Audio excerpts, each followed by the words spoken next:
Bobtus_ is now live.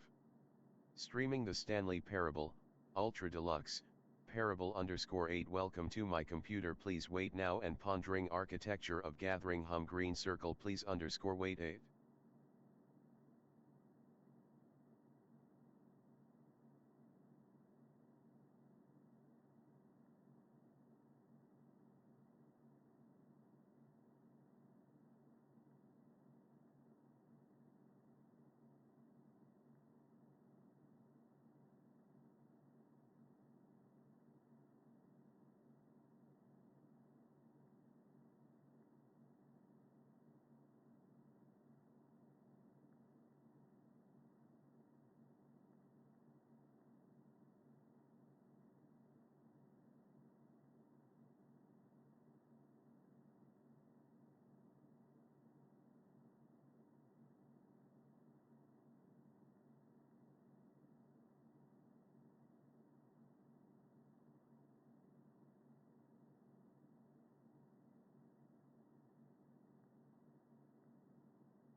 The Beginner's Guide is a computer game. I also call it the Coda parable. It is a collection of game levels wrapped in an extended voice message that needs to reach its intended audience. The Coda parable is a communication about creating communications.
In one time slice in the Coda parable, someone, unknown character, calls you, the player, on a phone. The caller claims to be yourself after you solved the problem, the situation the game's story contains.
I'm going to do a short segment now, with half of it from Stanley and then one scene from Coda.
person who they are. Okay, let's do it. Let's find out if you're right.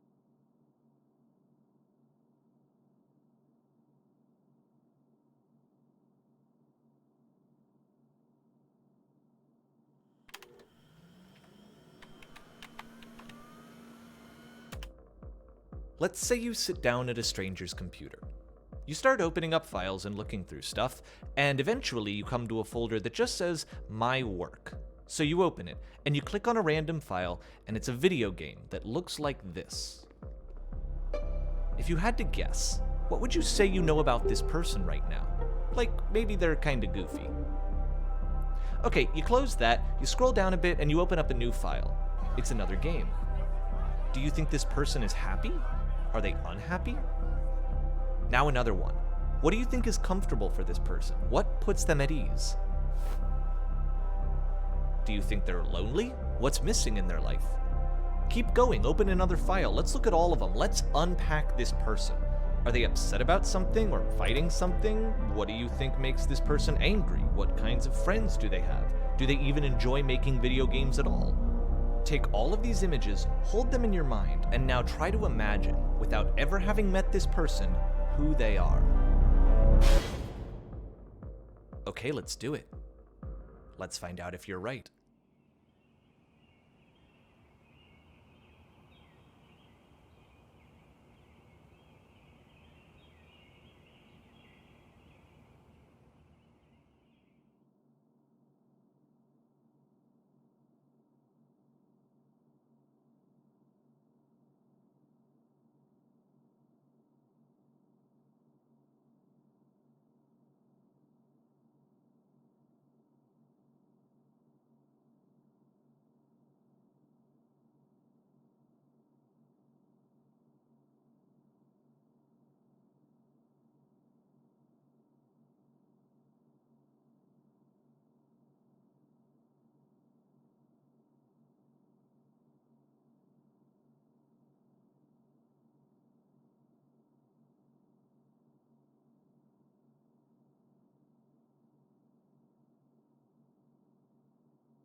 written from who's been the writer of Stanley Parable, and it's a really interesting topic.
Let's say you sit down at a stranger's computer.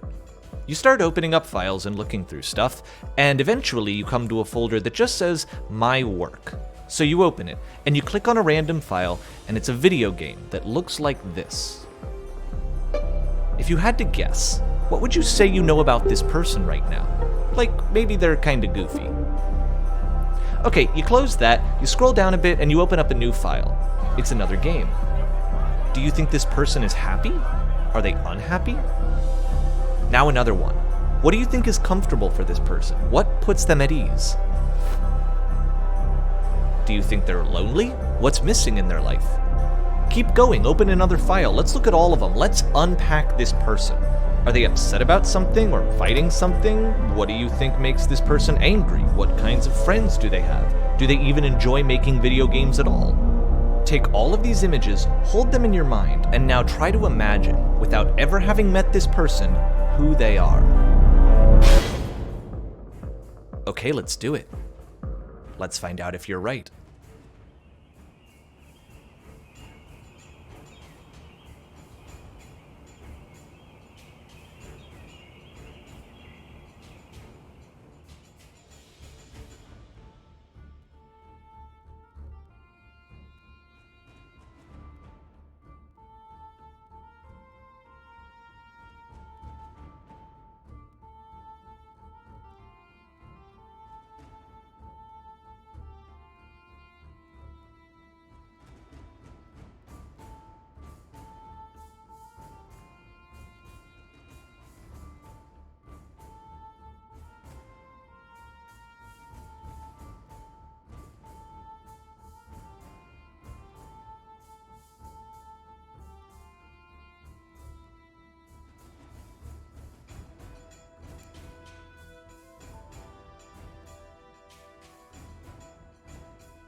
At Boptus_ added 15 minutes and added the message, leaving title screen music on, leaves an audible marker in the reel for a waiting room, intended to be cut to a short 8-minute intermission.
Thank you. Hi everyone. Thank you for having me. My name is Davey, as you said. I'm actually just curious, before starting this, how many people are students here at the university? Most of you, awesome. How many people are studying games or game design? Oh, actually only a few of you. So the majority of you are doing stuff other than games. Really, that's interesting. Are there any non-student, just developers, game developers around? No, so this is like, oh, we got one. Okay, so this is like all students from various things. That's actually really cool. Thank you so much for coming to this talk about Stanley Parable. I assume that at least some of you, have people played, who's played Stanley Parable? Who knows what this is about? Okay, cool, so like actually the majority of you don't know this. That's perfect, that's really good. This will be fun, this will be a fun talk. Unfortunately, so I don't really have a PowerPoint or anything because I wrote the talk and then the PowerPoint wasn't right for it. So I have this nice image up here. This is an image from the Stanley Parable, and it's representative of what making video games is like. It's pretty much just this. Okay, so cool. Thank you very much for all of you showing up, and I'll say the things that I wrote down. Okay. So on July 15th, 2014, I got an email from Alex. Alex is here somewhere? Where is he? He's running around. Okay, cool. So Alex is, of course, one of the organizers of the Game Now program. And in his email, he tells me about Aalto University and about the Games Now speaker series. And he tells me that he's interested in having me talk to the students about game narrative and storytelling and about the making of the Stanley Parable. 3 weeks before I got that email, on June 23rd, 2014, I had begun going to therapy for depression and anxiety. I was at a point in my life where I felt I had no one who was going to continue to be there for me. Every day my emotional state was wildly different. I felt cold and disconnected from the world and was generally just in a mindset of wanting everyone and everything to go away. So I get an email from Alex. Do you want to come to a university and give a talk? Do you want to tell students about game design, about storytelling, about process? And I start wondering, what do I want to say to a group of university students? If I wanted to put something in their heads that would actually matter to them, what would it be? If I could tell them something that would shape them going forward, possibly in some way, or if that would in some way affect the course of their game development or whatever it is that the rest of you are studying, that would have some impact on them, what would I want to come and say? Well, what if I talked about Stanley Parable's development? I could tell them stories of the design and of the process and how we got to many of the stories that are in the game. Like, for instance, how one of the central features of the game was added only by accident. So there's an office that you continue to come back to over and over throughout the game, and the layout of the office often changes at random, and each time that you play through it. And originally this was a feature that we added because we were afraid that players would become really bored by having to walk through the same office halls over and over. And so really it was just meant as a deterrent against fatigue. Like, oh, look at this new little thing, come and explore like what's different now. It wasn't until we actually put that randomization in the game that we realized that it was becoming a central feature in many players' experiences of the game. They thought that it was meant to be a part of the central narrative that like the office layout was changing. And of course, we didn't tell anyone that this was not intentional. We just sort of went, oh yeah, that's the thing you remember most from your experience? All right, cool, yeah, that's what it was we meant to do that. So the takeaway is that you create better experiences for your players when you let go of the effect that you intended for something to have and simply listen to the experience that your players are actually having and develop the game to support that instead. Or I could tell you about a section of game where you throw yourself off a platform repeatedly while the narrator in your ear begs you not to. And how originally it was exactly the same, except that the narrator had trapped you here and was forcing you to throw yourself over and over. And players hated it. They hated that they were being coerced into an action and they couldn't do anything about it. And when the only change that we made was we reversed the dialogue and made the narrator upset about what you were doing, people suddenly loved it. So we learned that it wasn't the specific action that they were doing that was important, it was what they were being told about why that action was important in the first place. In this case, purely by framing the player action as rebellious, the action itself became enjoyable. It was as simple as changing the tone of the voiceover.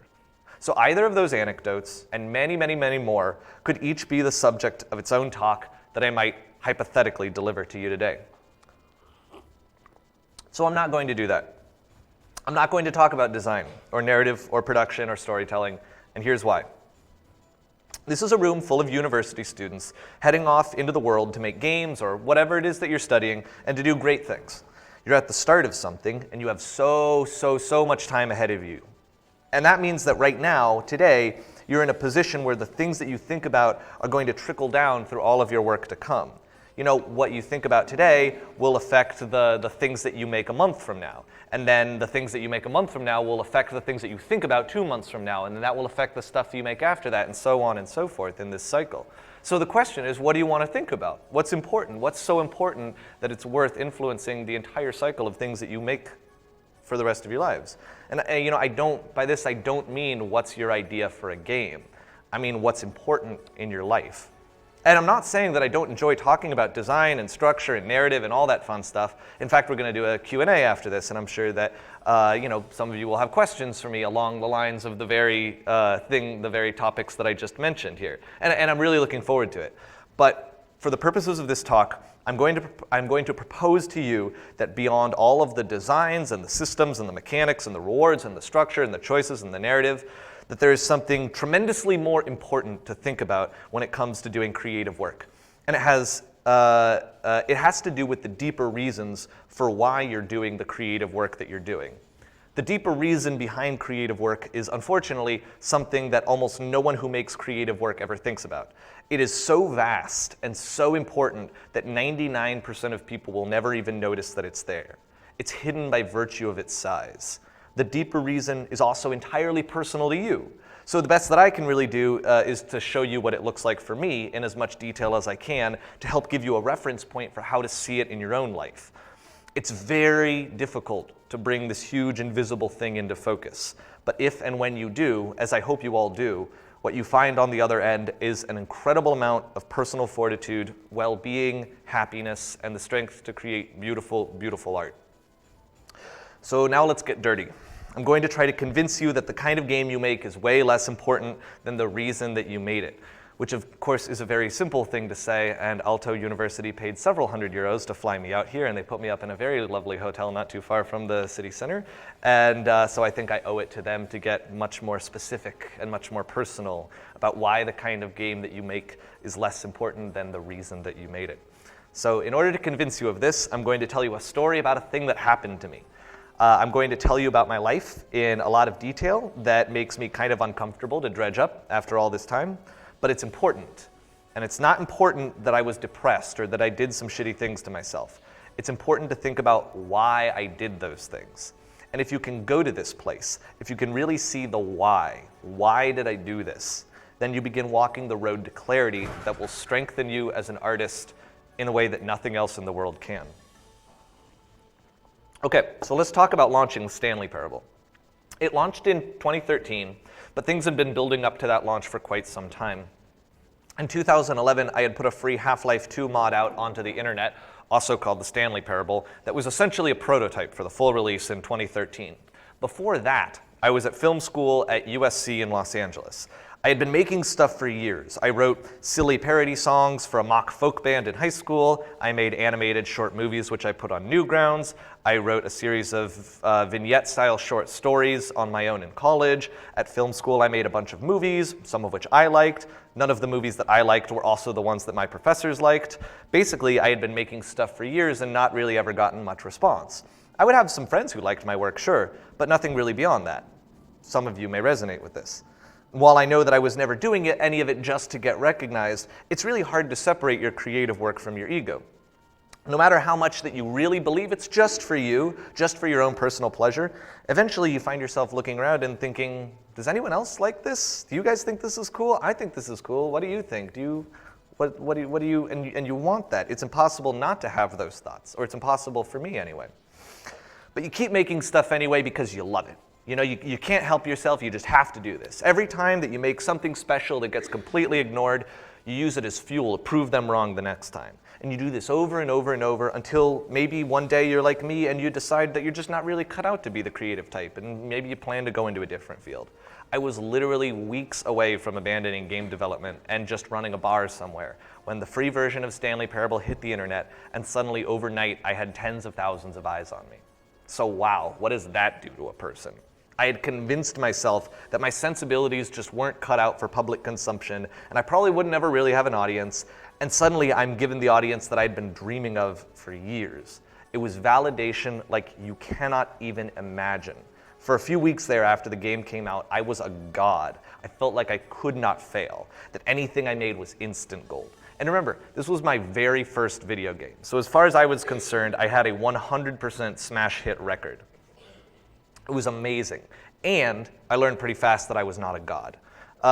The thing that happened after the game came out that's the clearest and most painful memory of learning just how human I actually was, shortly after the game came out, these guys from a, like slightly well-known gaming podcast contacted me about going on their show and doing an interview. And I'm thinking to myself, yes, here it is. I get to be center stage, finally. I will, descend from my mountain and deliver the commandments of game design to these peons or whatever. I'd never been so excited for something, to finally be given personal recognition. And I went on the podcast, and the interview was like an hour and a half, and oh my God, I did not shut up. I just fucking talked and talked and talked, and I think they got to ask me like 6 questions total. I had to say everything, right? It was so bad. It was really, really bad. And I got off the call and I just felt so empty, so incredibly empty. I cannot tell you. It was like this was the one thing that I'd been waiting for. And I so completely indulged myself in it with no wiggle room, and I came away from it with no satisfaction whatsoever. And it felt awful, like I'd been lied to. Like this thing that I had really wanted to be interviewed and to be asked my opinions, that it had given me no comfort whatsoever. I was really sad about that, and I decided I would never listen to the podcast again, though actually last year I did go back and I listened to it again for the very first time. It was pretty much just as bad as I remembered. I had all these weird little quirks during the interview, like oftentimes after saying something very snooty and pretentious about game design or life or whatever, I would then say something to the effect of, but of course, it's not like I'm a genius of game design.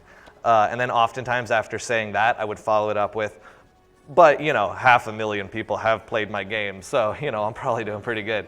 Oh, it was really bad, very bad. So anyway, please don't look that up.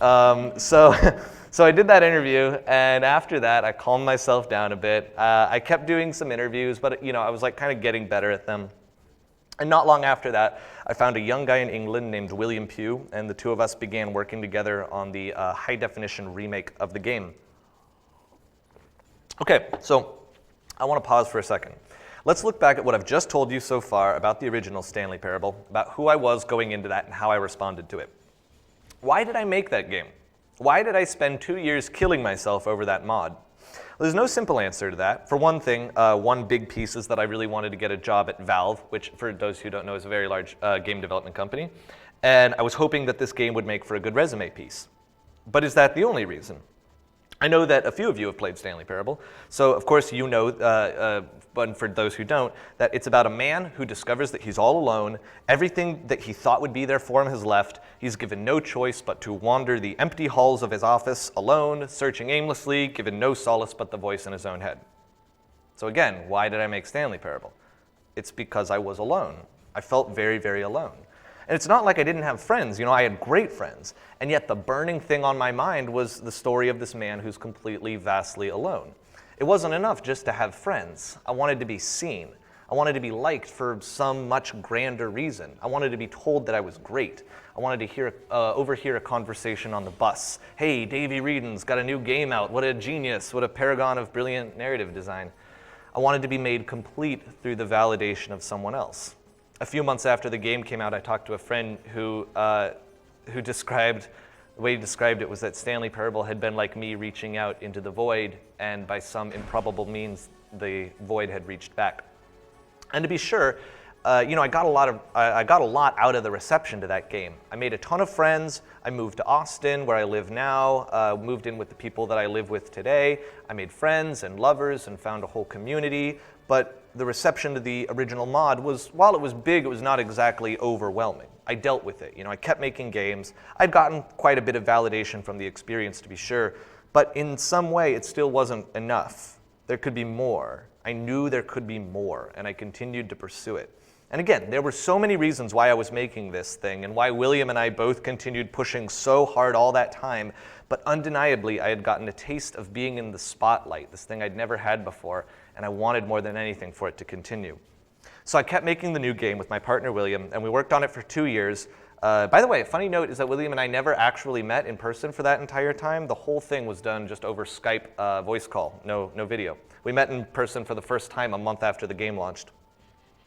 Anyway, so it's a long and difficult battle to get the game made, and then in October 2013, we finally do it. We launched the first commercial video game that either of us had ever made, and it was a crazy smash hit, to the complete and total surprise of both of us. So we'd actually had a number in mind for the total amount of the game selling in its entire lifetime that would mean that we would be able to keep doing this and to pursuing whatever it was that we wanted to do, and that would be the number that would make us the total happiest for all the work that we'd put in, and we hit that number in the first 24 hours. So overnight, our work became kind of phenomenon, and the two of us were at the center of it. In fact, primarily I was at the center of it, largely because I had been the sole creator of the original game, and so as a result, many media outlets focused more on me as the face of the operation. My email address was the one on the website, so I received 100% of the inquiries about the game.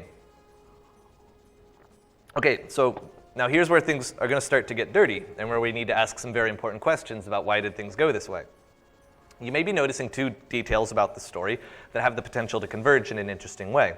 One is that I wanted to be recognized and validated personally for my work, and the other is that I had an open line of communication to anyone who wanted to get in touch with me when the game launched. Now you might look at these two details and say, gosh, that sounds great. Sounds like everything is going to work out really awesome for you. And in theory, yes, you're right. But the problem is that validation is not a vaccine. You don't just take it once and then the disease goes away. You have to keep taking it, like hunger. It returns every single day. You cannot sate the desire to be praised. In fact, the very opposite. The more you feed it, the stronger it grows. I was going into this launch trying to get something that you actually cannot get, to be 100% validated by others.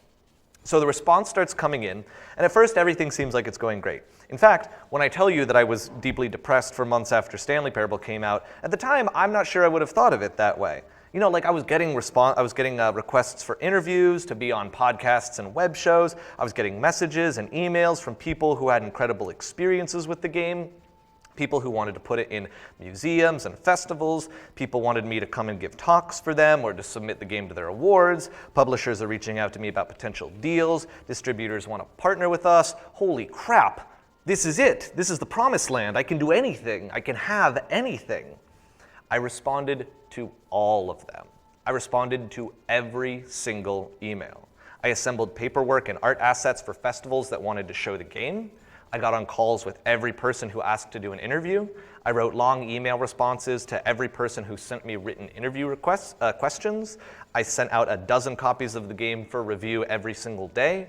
I accepted every opportunity to travel somewhere to give a talk. I got on phone calls with every publisher who wanted to chat. I responded to every single email that people wrote me, every single one, every email where they told me about their experiences with the game, told me about their lives and what they'd been thinking about lately and what was scaring them, and about the games that they were trying to make and their own ideas and their careers and their hopes, and asking for advice and friendship and comfort, and I responded to every single one of those emails. Hundreds of them in a few days or weeks or however long it was. This was my life. I didn't do other things. I pretty much just responded to emails.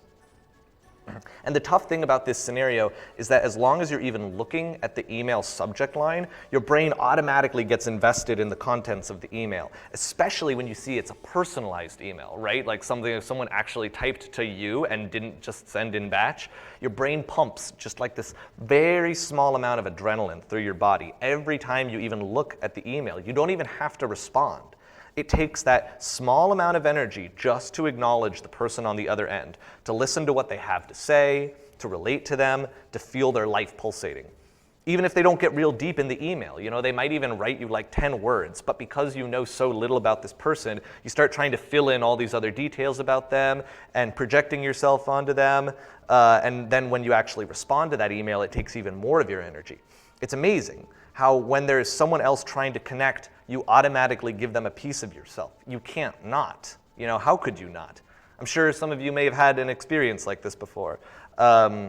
Like maybe you're at a party and someone starts talking to you and they seem genuinely interested in talking, and maybe right at this moment you're tired, or you've got something else big on your mind right now, or you generally just don't like talking to people at parties, or maybe it's really loud in this room and you wouldn't think you'd have the energy to talk to this person, but because they seem like really genuinely eager to talk to you of all people, you just get like sucked into it, and that energy is infectious, and from somewhere inside of you, you find the energy and then you're having that conversation. Right? Now, it's not like you're expecting an hour-long conversation with this person, so you can give them, just like a small amount of your energy, and you'll feel just fine with it. Okay, now imagine that you show up at the party, and you're tired, or it's loud, or you've got something else on your mind, and there are 200 people who all want to have that conversation with you.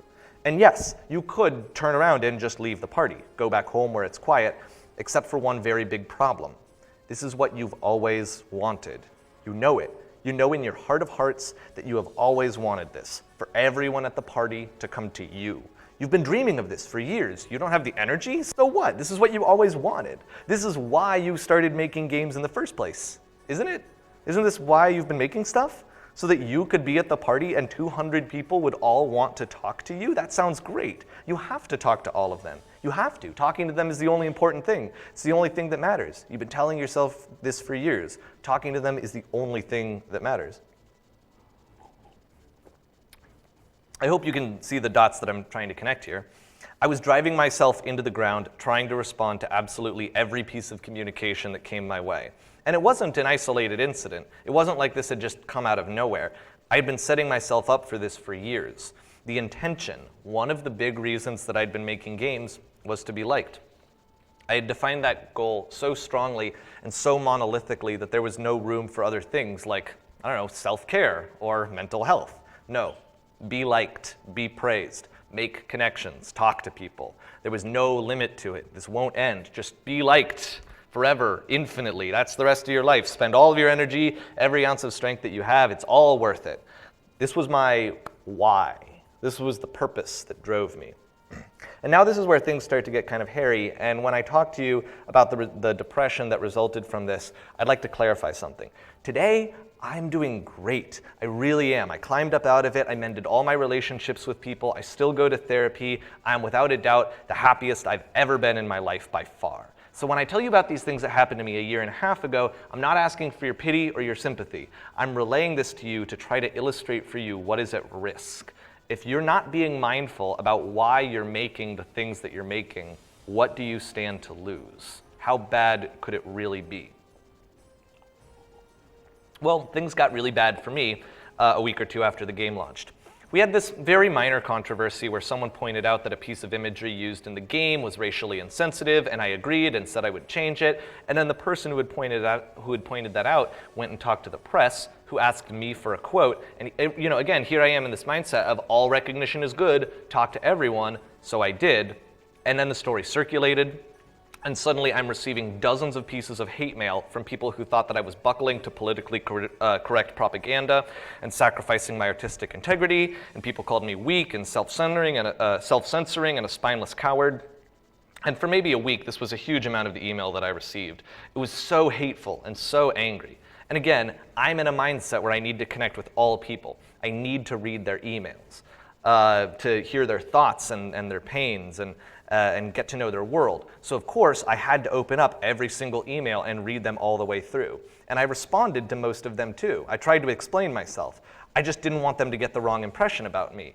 Even when I didn't respond, I would still get sucked into the emotions of the email. Like I said, sometimes all you do is you read the subject line and you get pulled into this person's world. Just that small amount. And then you get dozens and dozens of these emails, and suddenly all you see when you close your eyes is anger and hatred and the belief that someone else, someone you've never met, is wrong. I had to. I didn't have a choice. The defining motivation was to be recognized by all people. And remember, I was already at the absolute end of my energy. By this point, I was 100% drained by all the communications and emails and interviews and stuff. So now this next big thing happens, and it takes me down to less than nothing. I had less than nothing to give. I felt like less than a person. So here's what happens when you have less than no energy. Normally, I'm someone who enjoys socializing, being around good friends, and making regular communications with people in my life. Suddenly, in the weeks after launch, I disconnected myself from everyone. I didn't even realize I was doing it. The way that it occurred to me at the time was that suddenly, all at once, everyone was intentionally trying to piss me off. I remember once I was sitting at a table in our living room, and one of my roommates came up and put a cup down on the table, and I had felt that the table ought to be my personal space. And I remember he put the cup down, and the thought that went through my head, I became furious, and I'm thinking to him, how could you? You really hate me. You really want me to be miserable, don't you? That's the mentality that I was in. I had less than no energy for anyone in my life. So even the remotest intrusion into my personal space equated to a complete and total assault on my very being. I was shutting myself down in order to protect myself, in order to try to get myself away from the onslaught of opinion and feelings that I had allowed myself to be subjected to. It was a defense mechanism against myself. Of course, I wouldn't have put it that way at the time, but looking back, I realized that I was trying to protect myself from my own need to please everyone. So I was already in this mindset and in the process of withdrawing from the world when the end of the year rolls around and all of the media outlets start handing out Game of the Year awards. Now, I wrote a blog post about this a year ago, so some of you may already be familiar with it, so I'll try to be brief. Basically, if you've ever thought that you aren't obsessing enough over your self-image and what strangers think of you, can I recommend getting yourself nominated for a long string of Game of the Year awards? It'll really put the fear of judgment in you. I would obsess over every single award and nomination. I would read each of them frantically, looking for Stanley Parable. Every single other game on the list was totally meaningless to me. And honestly, Stanley Parable was pretty meaningless to me too. I would barely even read the little quotes that they'd include alongside the nomination or the award or whatever. All that I was here to do was just to make sure that we're on the list. I didn't even get that much joy from seeing it on the list. It's like a drug where eventually you're just taking it to not feel awful, you know? And of course, being addicted to something just to keep yourself from feeling awful is itself a profoundly awful experience. And again, you might say to yourself, but Davey, why don't you just not read Game of the Year awards? And again, the answer to this very simple sounding question is because it's what I had wanted from the beginning. From the beginning, I wanted to be recognized in shows and festivals. I wanted news outlets to talk about me and my work. I had assumed that all of it was good. And so when I started getting it, it did not occur to me that I might stop reading them. So let me reiterate that. It literally did not occur to me that I might not read award nominations, turn down interviews, ignore emails. It was straight up not a part of the world that I was living in. This is the power of your intention. Your intention will dictate the things that you think are and are not possible. When what you want most is recognition and not, say, mental health, it will not occur to you to turn down recognition, even though it is literally causing you to withdraw from the world in depression. When I was younger, I always kind of laughed at the idea of being addicted to something. You know, like cigarettes, right? It just seemed ridiculous. If you want to, if you don't want to smoke cigarettes, then just throw them out. Or, just don't go and buy cigarettes, right? How hard could that be? But in being addicted to praise for my work, I learned in a very real and very brutal way that you physically do not have a choice. You've surrendered your decision-making power to something else that you signed a contract with years ago. A contract which declared with authority that praise and connecting with people are the most important things above all else. You really thought that at the time. The Game of the Year stuff ended, but then I agreed to do all of this traveling, most of it work-related. And remember, this is shortly after the game came out, and for most of that time I've just been doing support for the game, so I've not taken a break from work. For 3 months at the beginning of 2014, I was in a different city on average every 4 days. I said yes to everything. I agreed to go everywhere, to be at every event, to talk to every person who would have me. I had zero energy, and I continued to say yes to everything. To talk to every that's how binding the contract is. Always say yes, respond to every person. I'm sure it's obvious to all of you now how awfully I was treating myself, and of course it's obvious to me as well, but at the time you're so deep inside of it that there's no way you can possibly see it going on.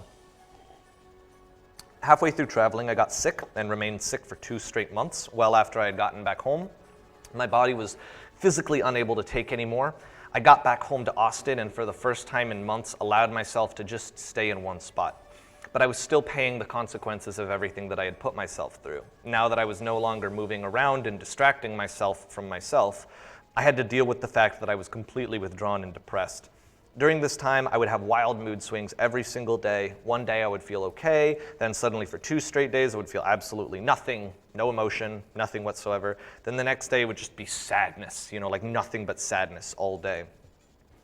Every single day was unpredictable. I had basically no control over my emotional well-being. Robin, who's my roommate and one of my best friends, I started treating him really badly.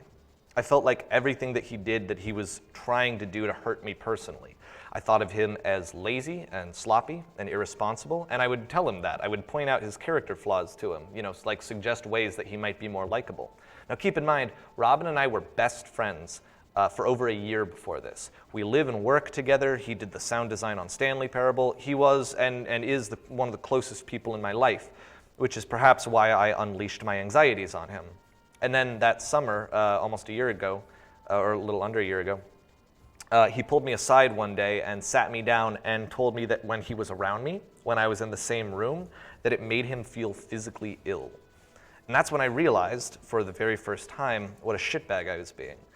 I didn't realize up until this point how out of hand it had gotten, how really awful I was being to myself. It took 9 months since the game came out. And I started to figure it out, and with the help from friends, I started to get myself back on the right path. And eventually, about a month or 2 later, I started going to therapy, and that's when my life really turned around, and I started to exercise the anger and to remember that I'm actually a good person, and I made it back out of the hole. And today, I'm far happier than I ever was before any of that, because I realized how incredibly important it is to treat myself well. And I really started doing it. I started to actually treat myself well. I stopped doing basically all interviews or going on shows. I removed myself entirely from Twitter and social media. I began turning down opportunities to travel and give talks, though obviously not all of them. But I started doing all of the things that I should have done months ago.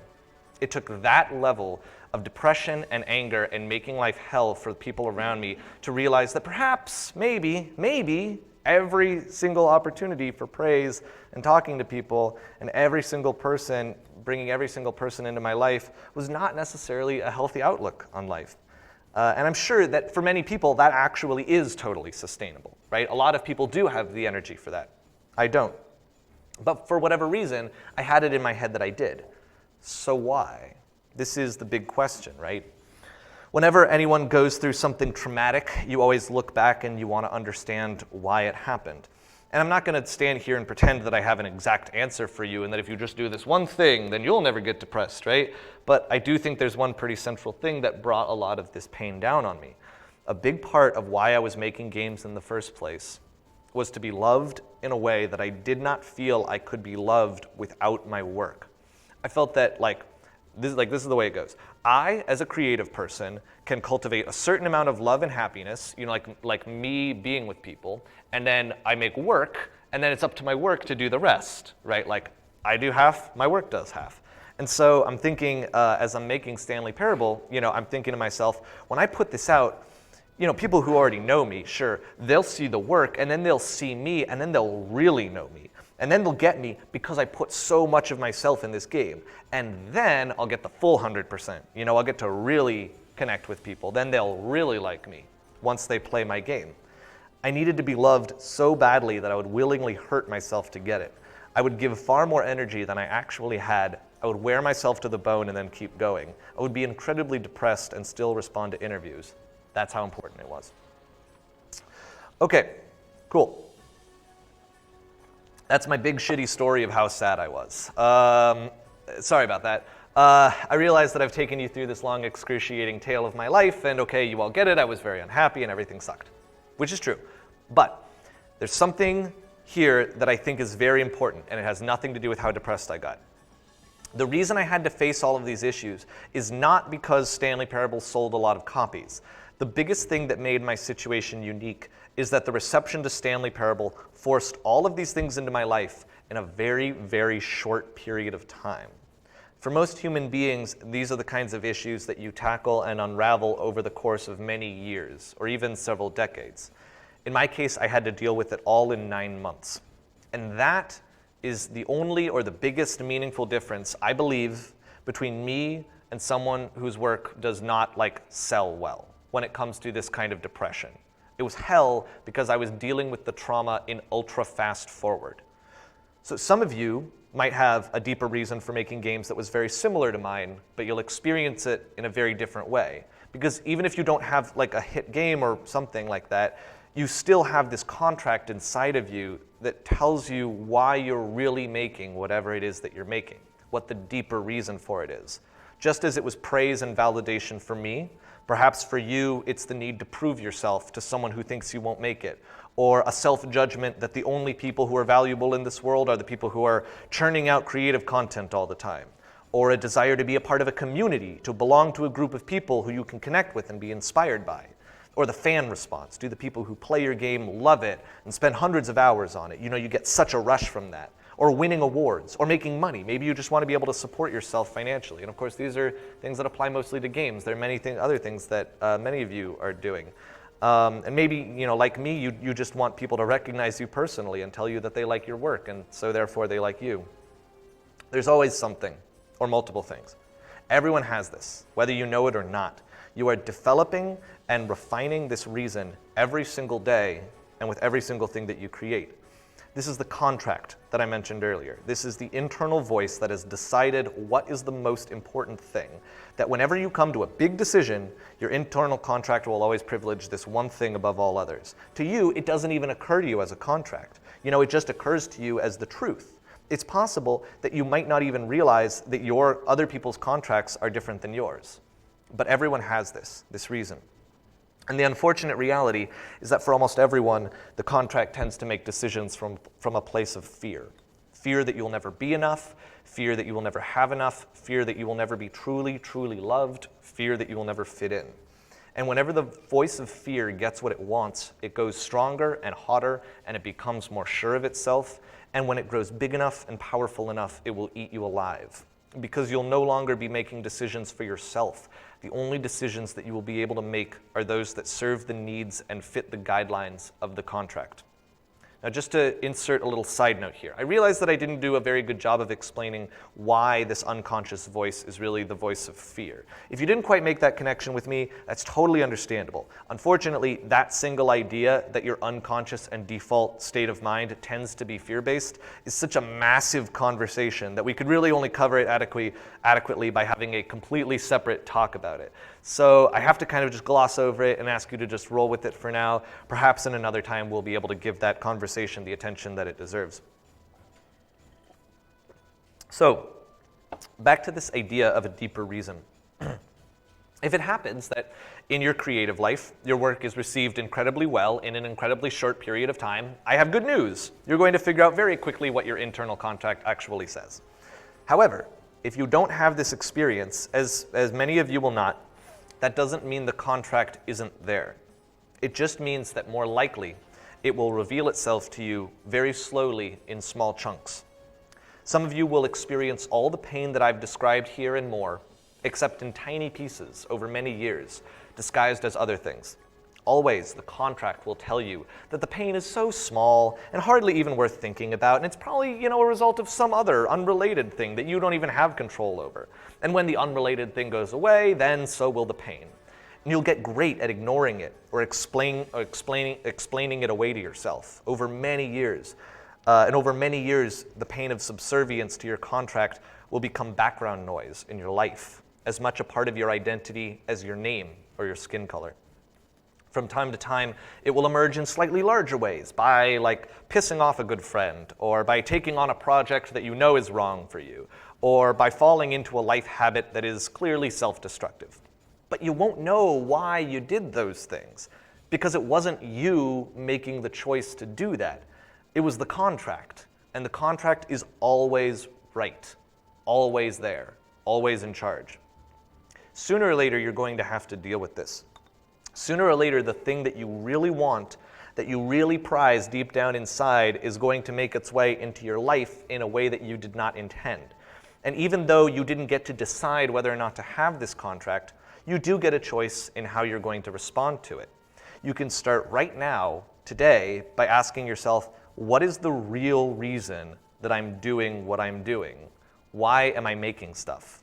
You don't even have to come up with an answer to it, because many of you are still in school and you're learning what the hell to actually do with yourself in the first place, and maybe it's not even games. And here, I really do need to urge you to be patient with yourselves when dealing with this stuff. There are no shortcuts. It actually just takes a long time. But the cool part about this is that if you keep asking yourself this question, eventually you will get a response back from the unconscious part of your mind that knows what your deeper reason really is. This is actually super cool. If you ask this question thoughtfully and deliberately and repeatedly without forcing any kind of answer onto it, you'll actually just be given the answers over time. I realize that I have no way of proving this to you, so you kind of just have to take my word for it, but it's the oldest trick in the book. It's encoded into our collective mythology in broad, silly truisms like, free your mind and the rest will follow. Which, of course, we all ignore, because who has any idea how to just free your mind, as though it were that simple? But I will suggest to you today that freedom of mind is a result of nothing other than just asking this question over and over and over. What is the deeper purpose? It's a practice that you will come back to every single day. Every single day, you will be given many opportunities to just jump to the most obvious, the most fearful, the most unengaged state of mind in small, tiny ways that you won't even notice. The default unthinking behavior encoded into you by your contract. Even me, even while I was writing this talk, I kept having this image popping into my head of I'm delivering this speech to you, and people are video recording this, and I guess it gets put out on the internet, and then when it does, it becomes this big viral hit. And throughout the video game community, I'm recognized for my incredible wisdom and my endless virtue and compassion for the human spirit. And no, wait, what if it wasn't just the gaming community? What if it was TED came to me to give this talk, on their main stage, and then what if that goes mainstream and it turns out to be the most popular and inspirational video on their website? Oh my God, I would be so loved. I would be so adored, appreciated. I would be seen so clearly. It would be so beautiful. This is my contract. It is not me. It is my default state of mind. It does not have my health in its interests, nor my relationships, nor actual real wisdom. Only the one thing of which it will never, ever have enough. All that this voice knows how to do is consume. And the test is whether I, or you, every single day when this voice arises, whether we can simply meet it with awareness, to see it for what it is, and to continue asking, what do I really want? You can break this unconscious default behavior if you come back to it and ask this question over and over, you will discover a relief that is deeper and more lasting and more nourishing than any relief you have ever experienced in your life. Or, on the other hand, you don't have to. You can allow the contract to make your decisions for you. You can produce work that is not coming from you, but from a voice in your head with a singular and unquestioned point of focus. You will send art out into the world that is born not from a place of compassion and love and empathy, but from a place of fear that you will never be or have enough. Other people out there in the world will experience this work that you've made, and they'll be persuaded that this is how the world is.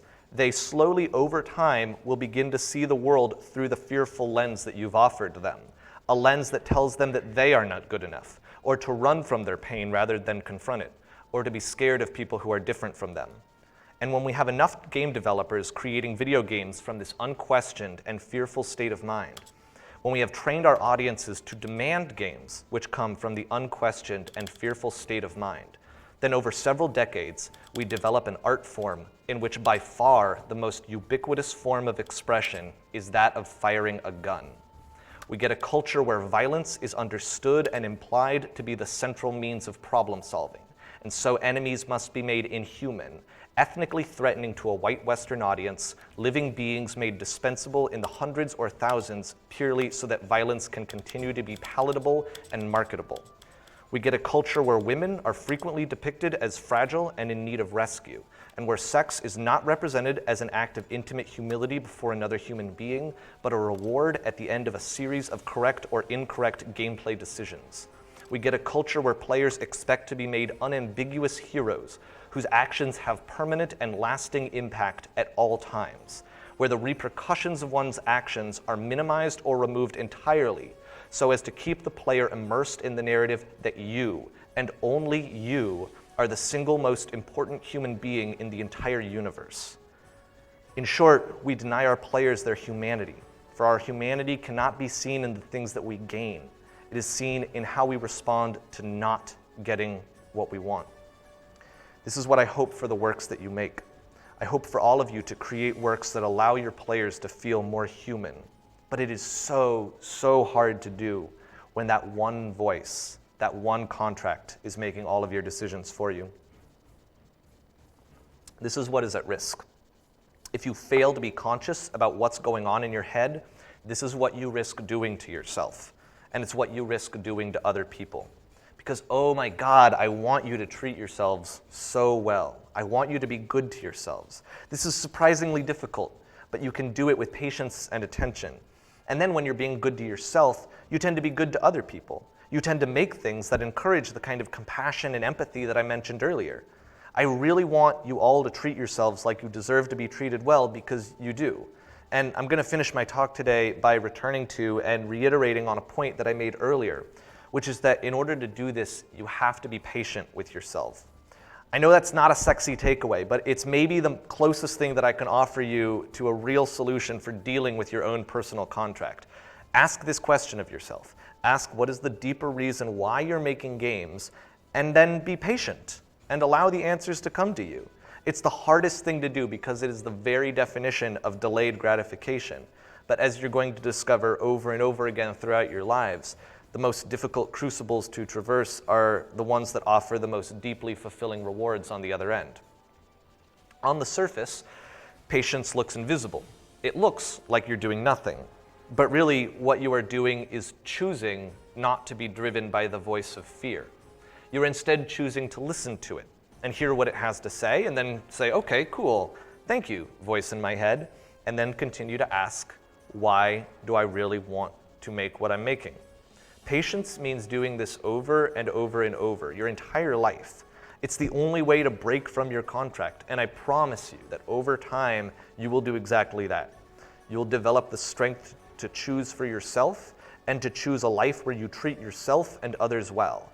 And then, when this is your mindset, you'll be able to create such beautiful pieces of work.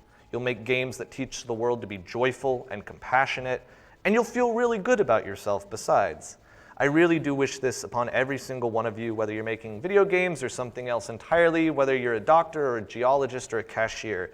I wish you the ability and the patience to be kind to yourself. In my opinion, it's one of the most important skills that you can develop. That's all I have to say. Thank you very much.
That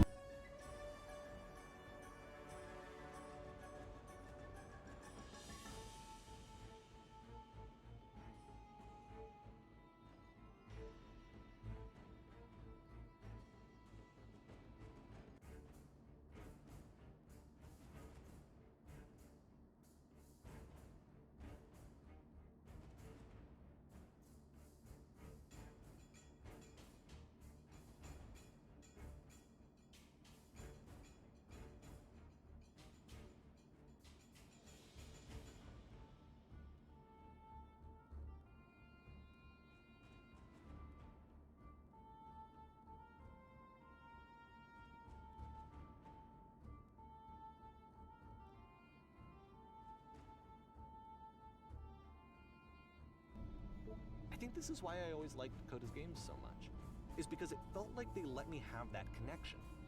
I felt as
This is the story of a man named Stanley.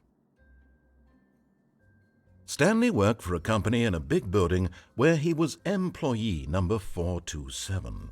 Employee number 427's job was simple. He sat at his desk in room 427 and he pushed buttons on a keyboard. Orders came to him through a monitor on his desk, telling him what buttons to push, how long to push them, and in what order. This is what employee 427 did every day of every month of every year. And although others might have considered it soul-rending, Stanley relished every moment that the orders came in, as though he had been made exactly for this job. And Stanley was happy. And then one day, something very peculiar happened. Something that would forever change Stanley. Something he would never quite forget. He had been at his desk for nearly an hour when he realized that not one single order had arrived on the monitor for him to follow. No one had showed up to give him instructions, call a meeting, or even say hi. Never in all his years at the company had this happened, this complete isolation. Something was very clearly wrong. Shocked, frozen solid, Stanley found himself unable to move for the longest time.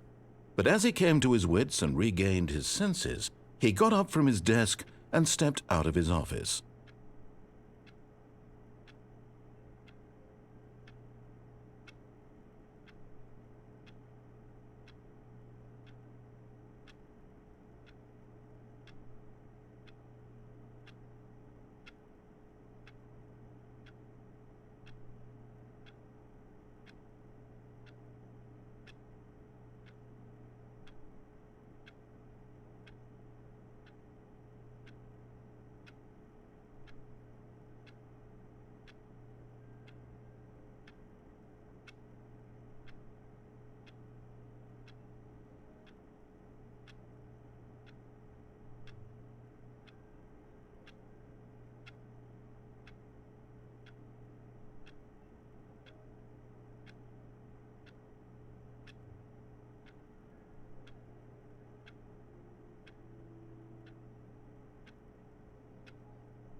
All of his co-workers were gone. What could it mean? Stanley decided to go to the meeting room. Perhaps he had simply missed a memo.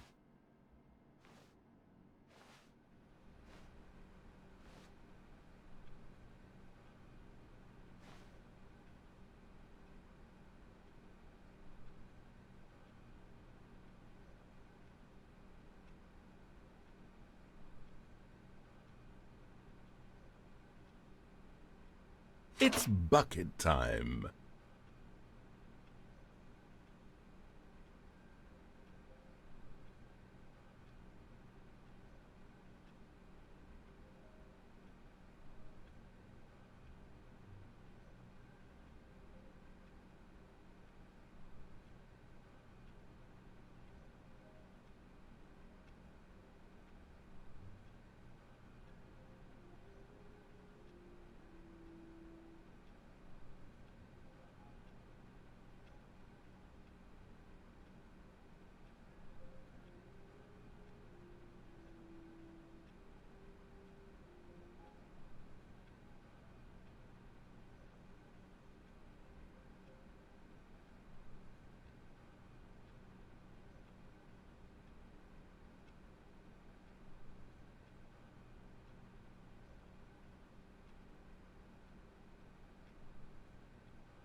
Okay, so Berry Crepe decided to show my page with a few hundred viewers. LOL, I was like, what the hell, don't scrutinize Bob.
Stanley clutched the bucket tightly to his chest and entered the door on his left.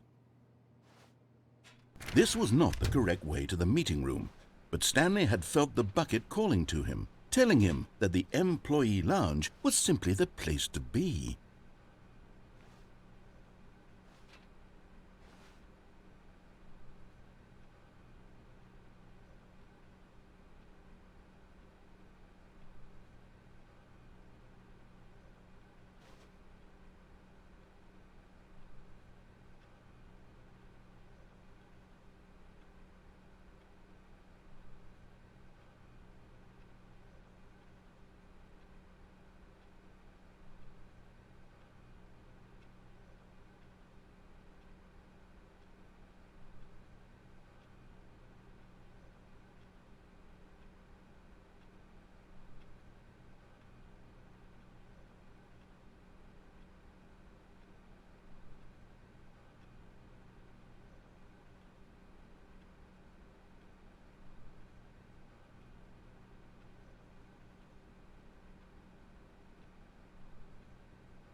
And here it was. Had the bucket turned out to be correct? Was this better than the meeting room? Yes, Stanley thought to himself. Yes, perhaps it truly was. How insightful the bucket turned out to be.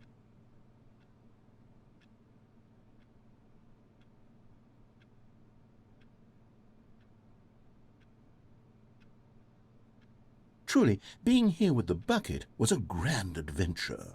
Stanley reflected on all they'd been through together. First, walking through the door on the right, then walking to the lounge, then arriving at the lounge. What a thrilling journey the bucket had inspired.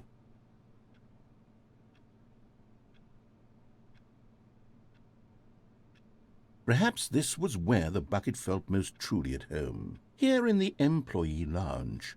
Perhaps it's the only place a bucket can even feel at home.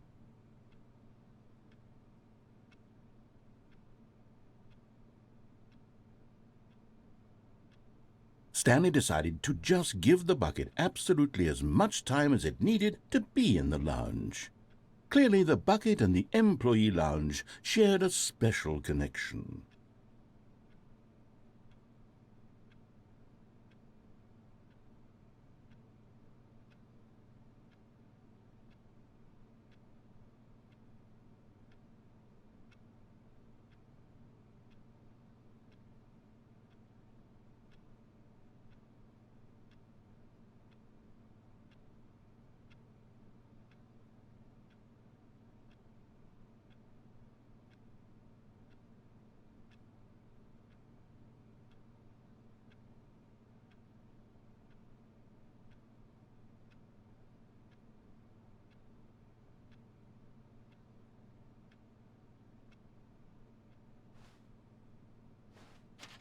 But finally, the bucket was done being in the lounge, and they took the first open door on their left to get back to business.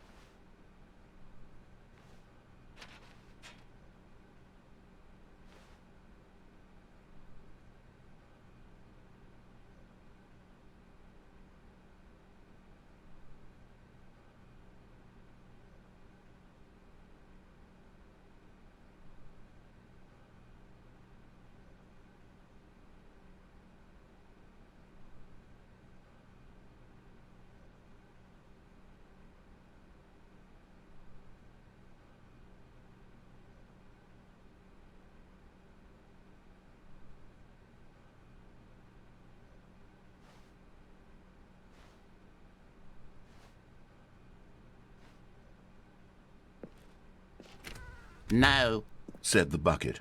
don't go to the meeting room. Go somewhere else. The cargo lift, yes. Go there. Go to the cargo lift.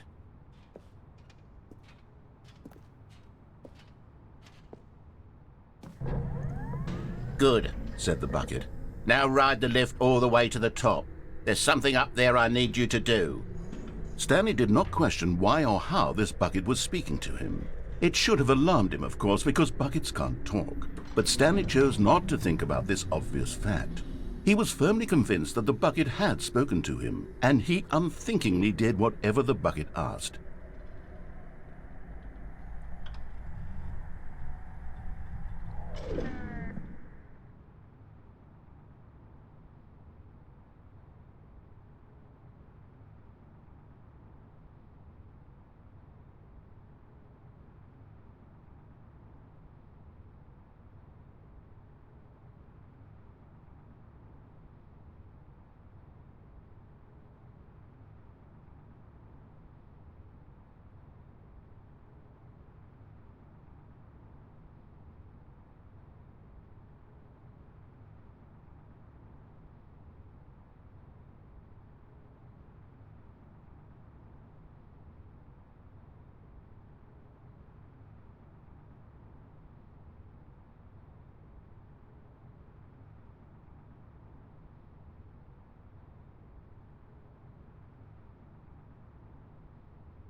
In here, said the bucket. Go into this dark room over here. Stanley once again obeyed blindly.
Now pick up the phone, Said the bucket. pick up the phone, and it will take us back home, where we can go about life together.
This is the sad story of a man named Stanley and his bucket.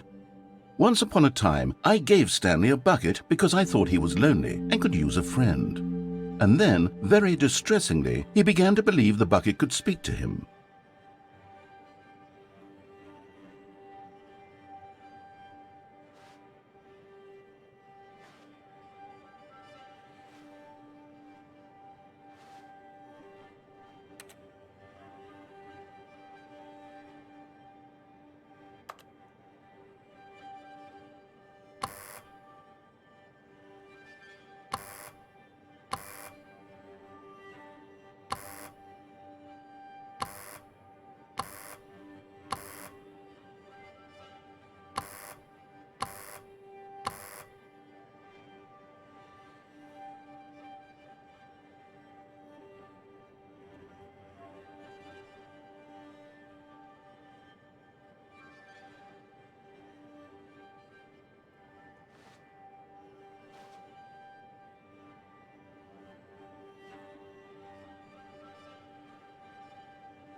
The Stanley Parable Reassurance Bucket was merely meant to provide the comforting glow of companionship.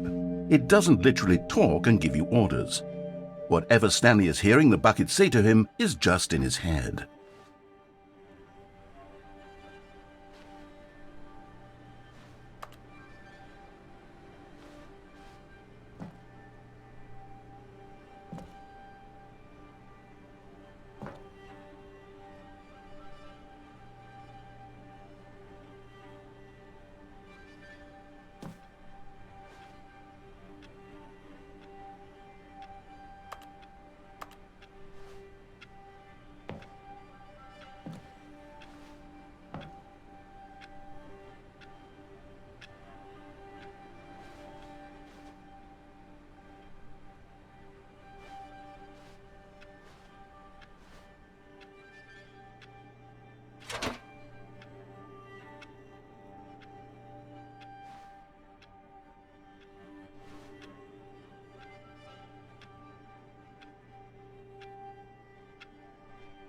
Lately, I've been concerned about him. Wouldn't you be concerned as well?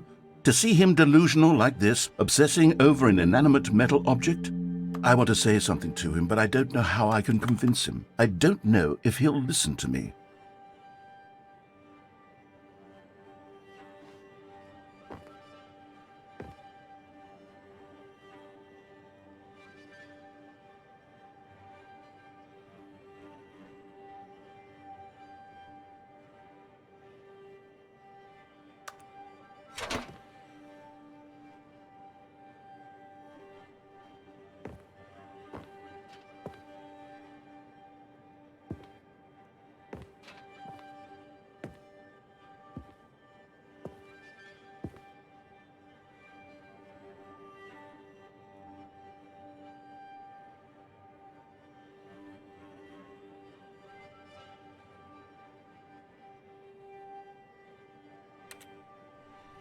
Oh, I'll try anyway. Stanley, can you hear me? Listen to me. It's just a bucket. It can't think. It can't talk. All it will ever truly do for you is effectively transfer a liquid from one location to a different location. That's it. It doesn't do anything else.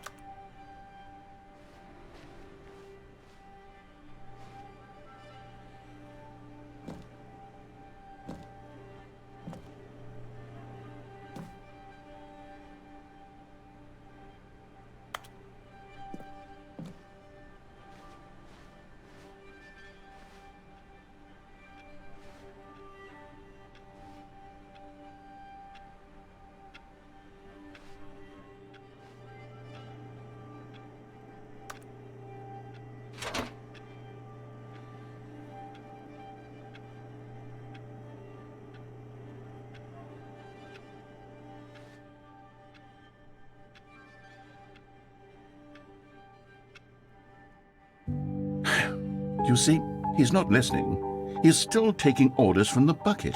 You know, once upon a time it was me he took orders from, me he trusted and listened to. Now all he cares about is his awful bucket, this stupid hunk of metal.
It's sad, but I suppose he doesn't need me anymore. From now on, he's just going to cling to this bucket, this cold, empty bucket, this sort of shiny bucket. Well, I'll give it this. The bucket does have a nice shine to it.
Yes, I suppose on closer inspection that it doesn't quite look like your average hardware store bucket.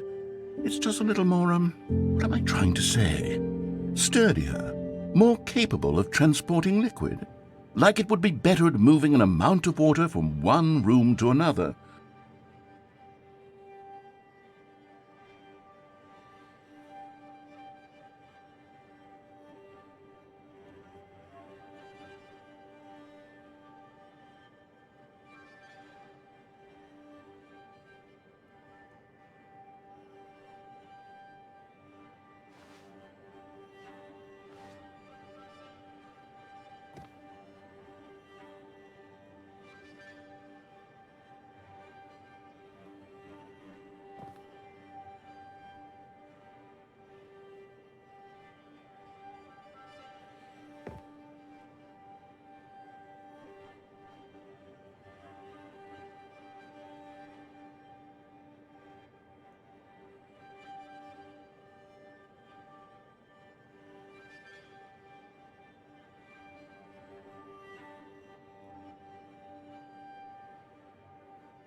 Oh my God, what am I saying?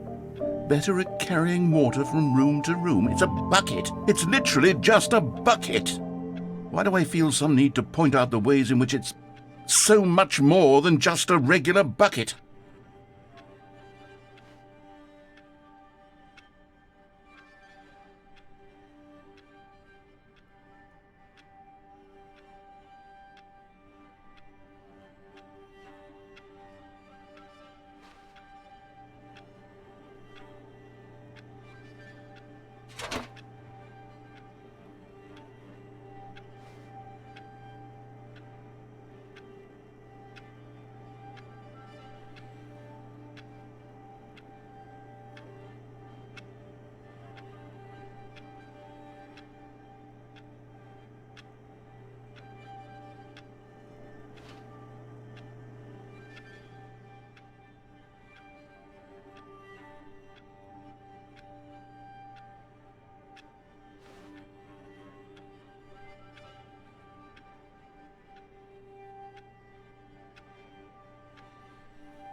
Oh no.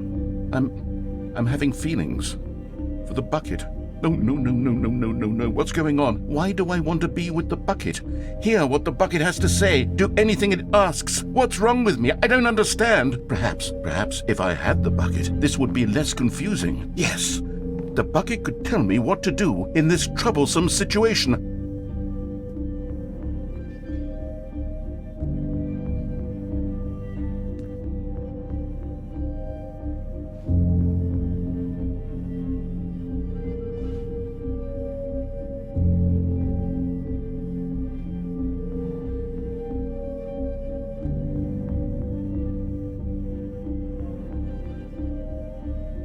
Stanley, give me the bucket. Give it to me. Give me the bucket, Stanley. I need it.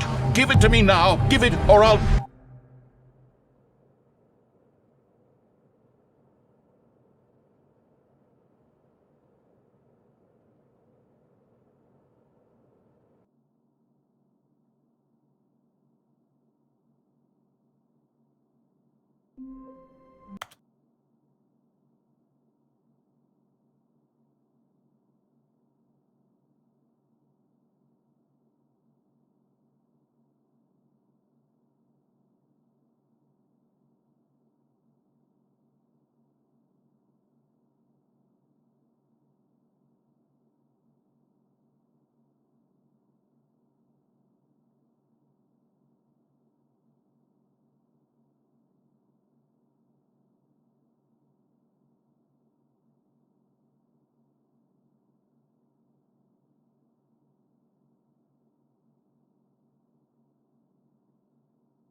though he was inviting me personally into his world. And then I feel less lonely too.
At the end of this level, we're going to see the puzzle again.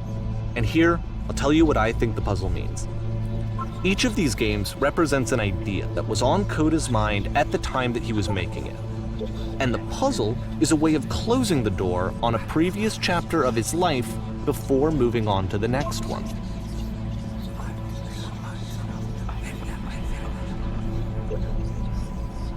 In each of his games, after exploring a theme that, he might find difficult, Coda can then place this puzzle that he knows has a reliable solution, he understands exactly how it works, and so it gives him a simple mechanism for moving on.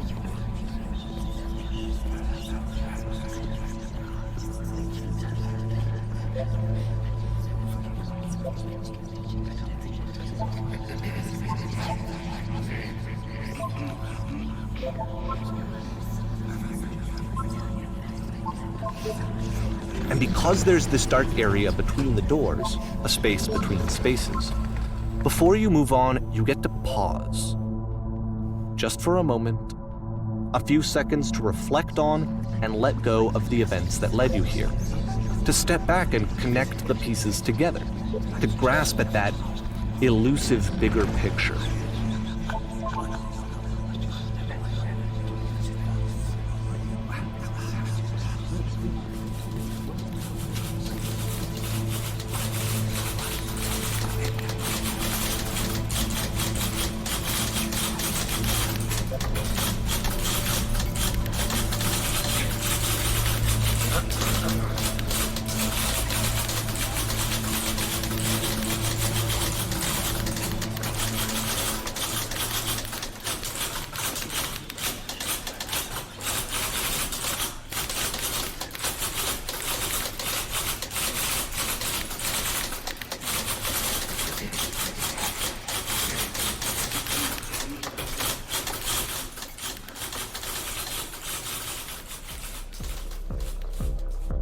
Okay, this one is tough.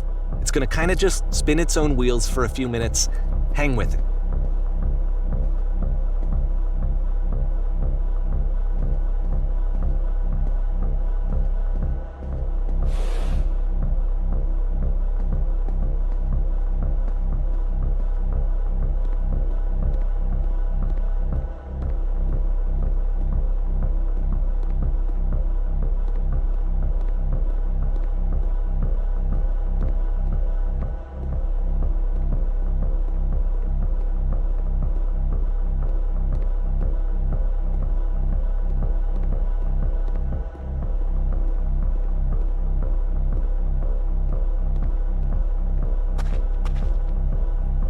See, like, this is it. The whole game. And there's nothing that's particularly interesting about it. You just walk to the end of a hallway. Except, for some reason, Coda gets really fixated on this prison that has all of this modern furniture. And I don't know why, but he decides he needs to revisit this prison. He's gonna start over, use the same assets, turn it into something else. Okay, cool. Here's version 2.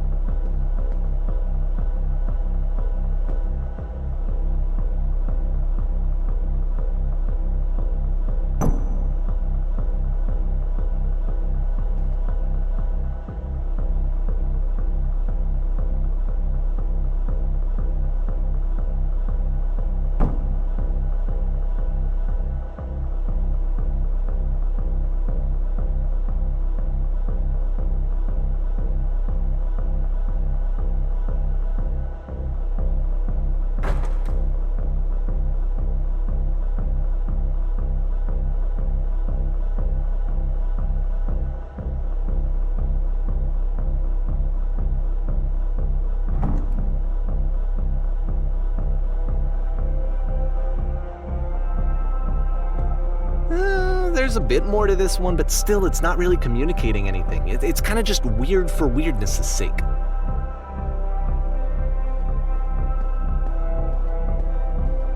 So okay, he throws it out and starts over. This time he comes at the prison idea from a different direction.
And of course, now the table is gone and you can't begin the chain of events to escape. Here's a version where there are no bars, but you can't actually get to the well. And then a version where the inside of the prison is the outside and the outside is the inside. Let me just blink you real quick through a few more of these. I mean, he really unloaded on this prison idea. There's nearly a dozen of them. Personally, I think it's awful to watch this, to see a person basically unraveling through their work. And for what? Like, at what point do you just go, maybe there are game ideas other than this prison that I could be working on? But Coda doesn't have that voice telling you to stop, that particular mechanism of defense against yourself. Without it, you just spiral. And so he keeps going and going and going and going and going, and then he hits on something. And he likes it. And that's it. He's done. He stops making prisons. This is the very last version of the prison game that he created, and the reason I think it works is that the prison is not actually in it.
It's a conversation.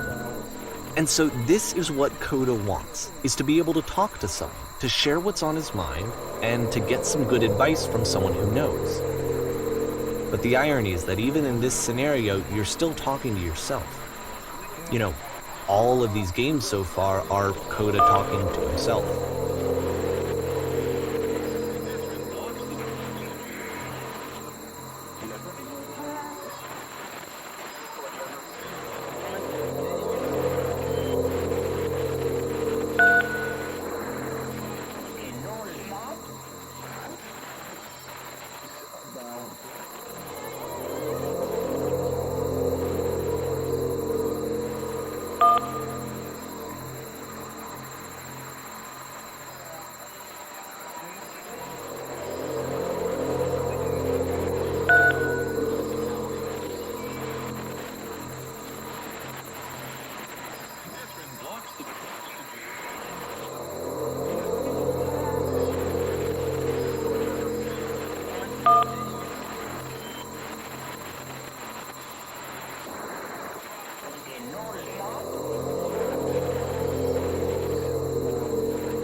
I can see why he considers this a fitting conclusion to the prison games.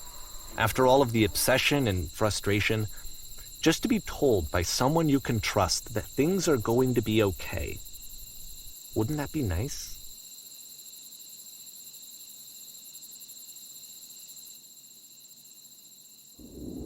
So what would it look like if Coda wanted to make a game about talking to someone other than himself?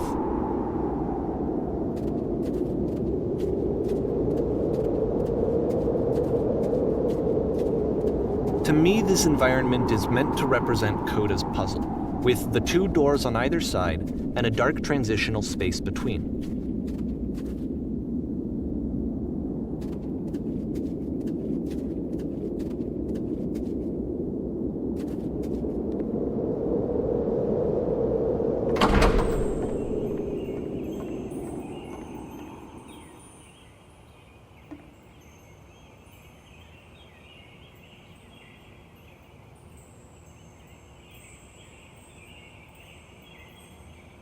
You'll notice that the quality of the art is a step up from previous games, including this new and improved chat system, which he started using from this point on. From here on out, he begins putting much more effort into the visual polish of his work, and this particular game took 2 months to create as a result.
Give me the bucket, Stanley.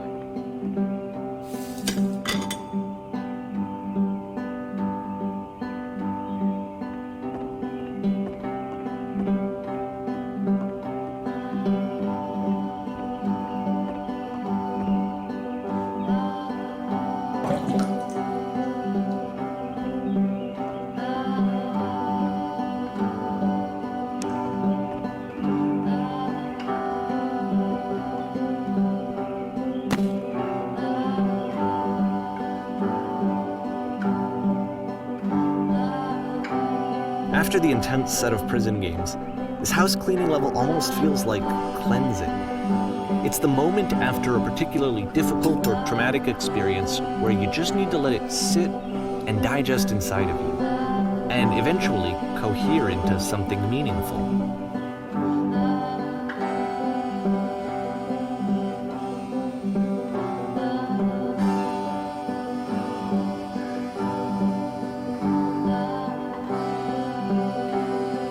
I know that Coda really liked this game.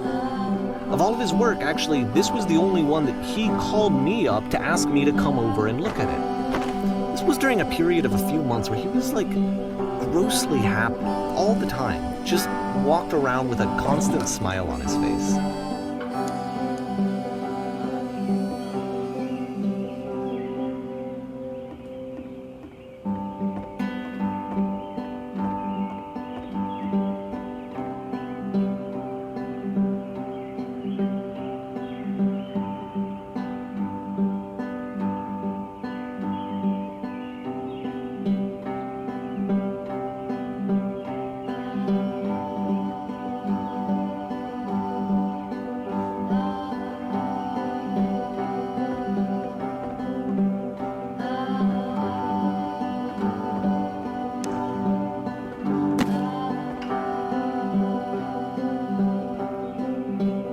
I'm glad he made this. I'm glad he found some peace.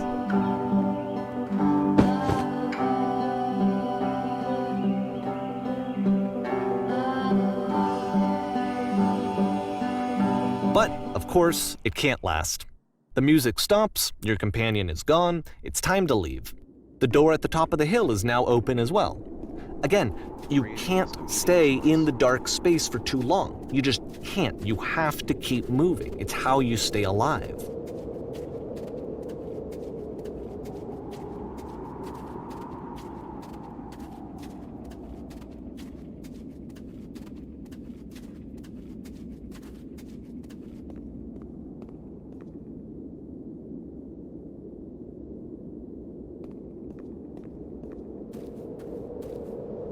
Which is the whole point of the puzzle doors, right? That sooner or later you have to pick up and move. I really thought that was the point of it.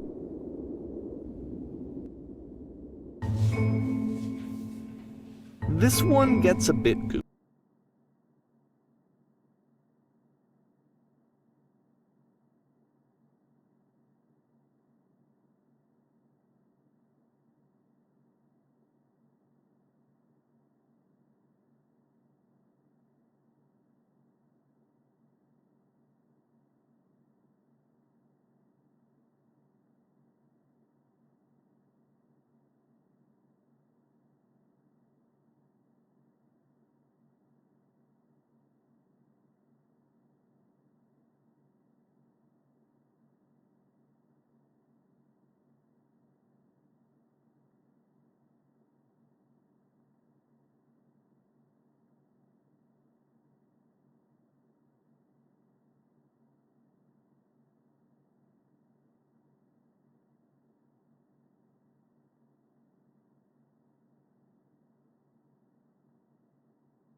The line is with us, just beyond the unreachable corner of the building. Destination.